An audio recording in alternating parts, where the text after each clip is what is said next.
The girl never could have imagined that the middle-aged guy she'd been messing with all this time was actually the same person who'd lifted her spirits 8 years ago. Back then, Sophia wasn't someone who smiled much. She did her job well enough, but she kept getting complaints. The manager told her it wasn't her fault every single complaint about Sophia came from the same person, just looking for trouble. The manager promised she'd take care of it. Still, Sophia felt terrible about causing problems for the manager, so she threw herself even harder into treating every customer with care. But sure enough, that same pain in the neck customer showed up again.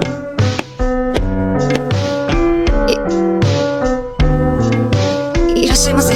ポイントカード。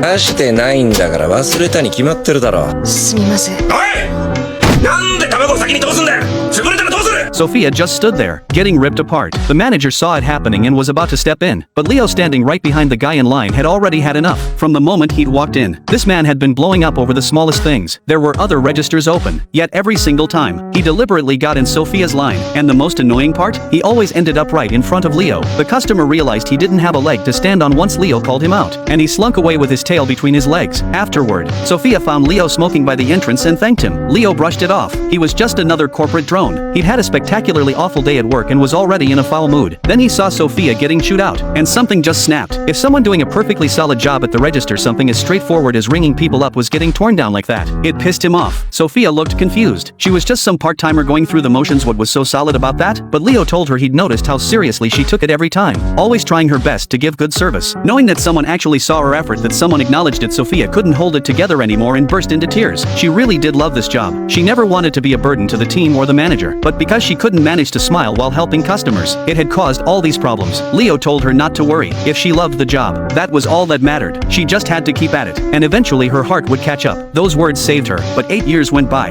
and she never saw Leo again. She had no idea that Leo was the same guy who'd been hanging out with her on smoke breaks lately. Leo, being the overworked corporate slave he was, had started coming to the back door of the supermarket after work to smoke with Emma and decompress. But today, when he showed up at their usual spot, he found a stranger standing there instead. The woman eyed him suspiciously. It was the store manager. She pulled out her phone and threatened to call the cops on him for trespassing on private property. Leo scrambled to explain that he was Emma's friend, but that did absolutely nothing to ease the manager's suspicion because she had no idea who this Emma was. After studying Leo for a moment, the manager recognized him as that guy who always lined up at Sophia's register, and because he kind of looked like her dog, she'd remembered his face. Leo described Emma as a stylish girl in a jacket who was good friends with Sophia. The moment she heard that description, the manager finally put two and two together. Leo had been played by Sophia. Leo said he had a gift he wanted to give Emma, asked the manager to pass it along, and hurried off in a flustered panic. That's when Sophia finally pushed open the back door and demanded to know why the manager was slacking off without calling her. The manager seized the opportunity to scold her. How could she be out here smoking with a customer without permission? Sophia tried to play dumb.